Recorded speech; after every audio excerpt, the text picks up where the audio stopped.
ክቡራን ተመልካቾቻችን እንደምን አደራችሁ እንደምን ቆያችሁ። ዛሬ እንግዲህ የዕለቱን ስርጭት የምንቀጥል የሚሆንና ዛሬ የሐሙስ ስነ ፍጥረትን እንደምናብጠረጥረው የራቀውን እንደምናቀርብ የረቀቀውን እንደምናጎላ ተነጋግረናል። ሶዛት እንግዲህ ዛሬ ወደ ቀጥታ ስድ ትንተና ሳይሆን ልነግራችሁ የምፈልገው የሐሙስና የዓርብ ስነ ፍጥረት ተመሳሳይ ናቸው። ደግሞአለሁ፣ የሐሙስና የዓርብ ስነ ፍጥረት ተመሳሳይ ናቸው። ልዩነቱ ምንድነው ካላችሁ ሁለት ልዩነቶች አሉ። አንደኛው ልዩነት አንዱ በባህር ውስጥ የሚኖር ሲሆን አንደኛው ደግሞ በየብስ ላይ የሚኖር መሆኑ። ሁለተኛው ልዩነት ደግሞ የሰው ልጅ ዓርብ ተጨማሪ ፍጥረት መፈጠሩ። እነዚህ ልዩነት አላቸው። በነገራችን ላይ የሐሙስ ስነ ፍጥረት እና የዓርብ ስነ ፍጥረት በልብ የሚሳቡ በእግር የሚሽከረከሩ በክንፍ የሚበሩ ፍጥረታት ናቸው የተፈጠሩት። ስለዚህ የሐሙስ ስነ ፍጥረት በባህር ውስጥ የሚኖሩ በልብ የሚሳቡ በእግር የሚሽከረከሩ በክንፍ የሚበሩ፣ የዓርብ ስነ ፍጥረት በየብስ የሚኖሩ በክንፍ የሚበሩ በልብ የሚሳቡ በእግር የሚሽከረከሩ ፍጥረታት እንደተፈጠሩ ይናገራል።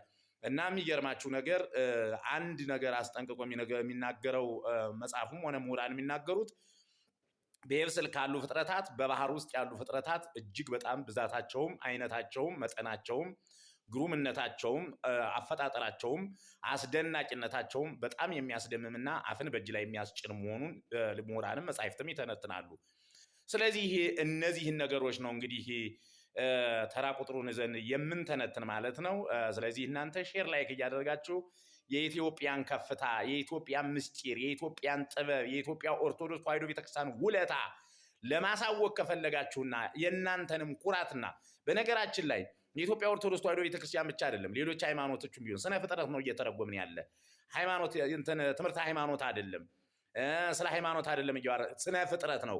ግን ስነ ፍጥረት ከሃይማኖት ጋር ምን ይመስላል? በእርግጠኝነት እናንተም ይሄን ነገር ከሃይማኖት ሳትቀላቅሉ ወይም ደግሞ ከልዩ ነገር ሳታዩ ስነ ፍጥረት ነውና መጽሐፍ ቅዱሳዊ ነውና ሃይማኖታዊ እንዳልሆነ አይታችሁ ስነ ፍጥረት መሆኑን ተረታችሁ እናንተም ሼር ላይክ እያደረጋችሁ እንድትቀባበሉትና እንድትጠቀሙበት በአክብሮት ጠይቃለሁ።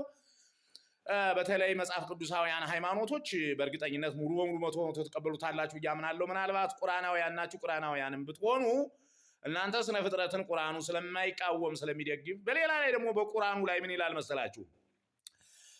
ጅብሪል ቁርአንን ከሰማይ አወረደ ይልና ነገር ግን አስቀድሞ ከቁርአን በፊት እንጅልንና ተውራትን አውርዷል ይላል።